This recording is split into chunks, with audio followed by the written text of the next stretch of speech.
It's another episode of Me and My Tumblr at pag-uusapan natin ngayon ay comfort zone. Komportable ka ba sa ginagalawan mo? Ako, I can say, nandito ako sa kwarto ko, sa bahay ko, and this is my comfort zone. Bago ako magsimula mag-YouTube, isa akong empleyado before, way back 2020, parang ganon.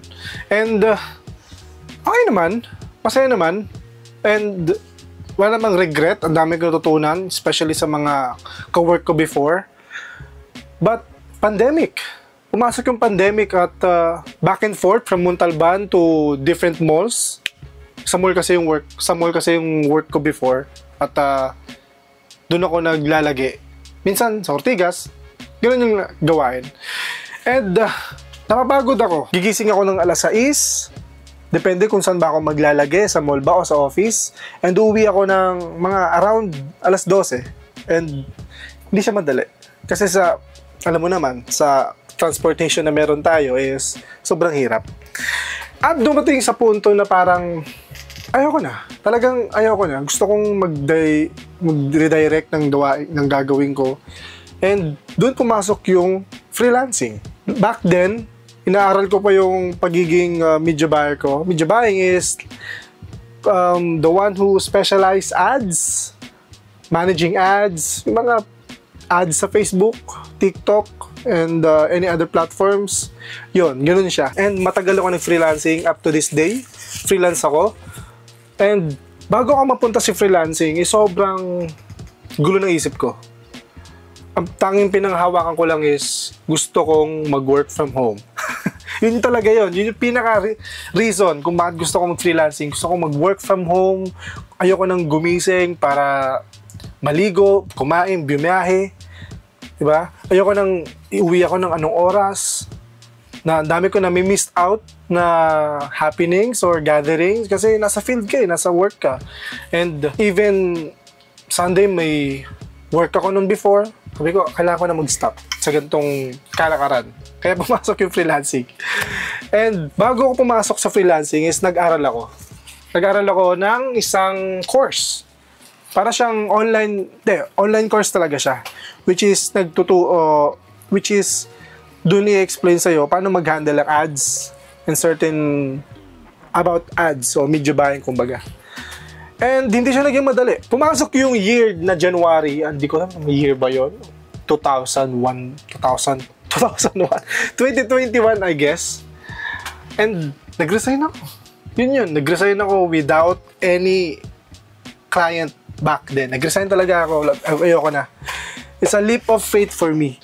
Ang init.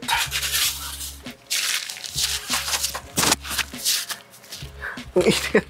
Pause ako. Kaya sabi ko noon, why not? 'Di ba? I mean, bata pa naman ako sa paningin ko that time.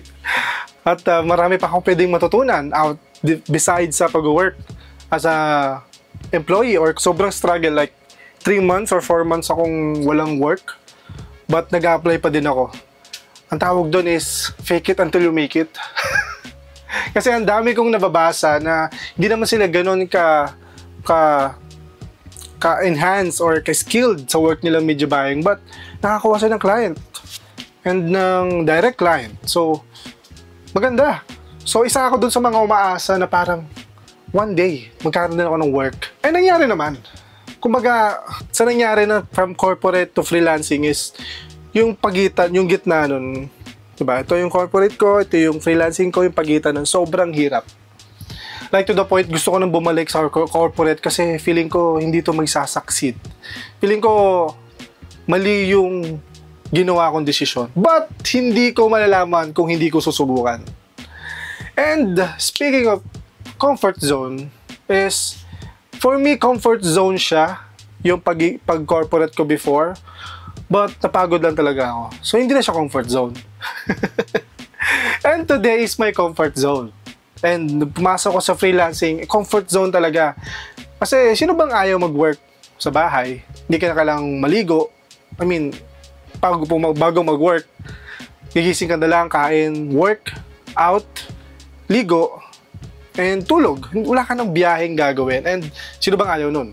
Diba? Ang init!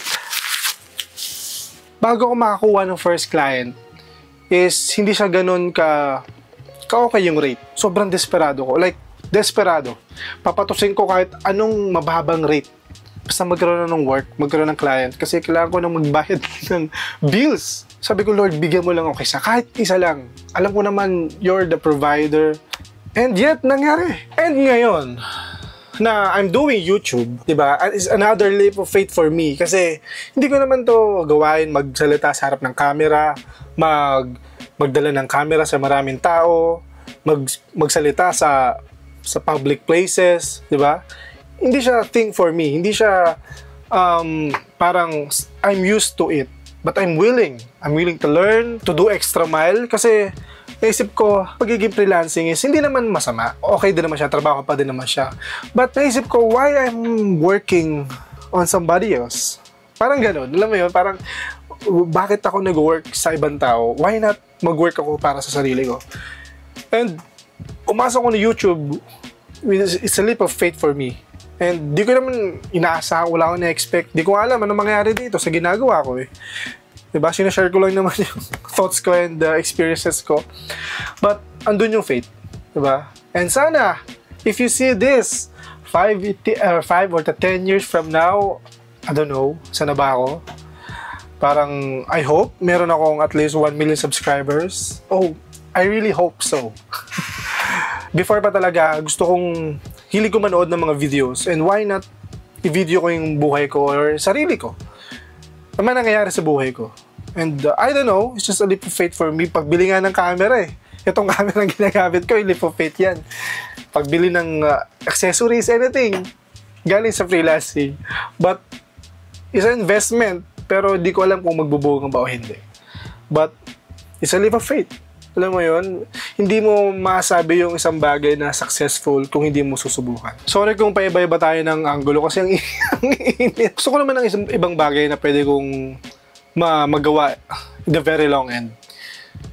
Oh, the very long end. I mean, gusto ko na isang bagay na mag-enjoy ako. Yun. Freelancing is good, but yung interest ko is nawawala na siya paunti-unti. Pero it's a daily bread and butter for me. Hindi ko naman din pwedeng pakawalan agad yung pag-work ko as a freelance. Kasi sa YouTube, wala pa naman akong, di ba? Wala pa naman akong ganon. And ayoko namang isipin na mag-YouTube ako dahil sa ganon. Alam mo yun, parang gusto ko lang mag-iba ng gawin ko yung pinakagusto ko. Matagal na. As I end this video, maraming salamat sa panonood. At tandaan, leaving your comfort zone will not harm you. At kung wala kang tiwala sa sarili mo, magtiwala ka sa kanya. Peace! Yeah, boy!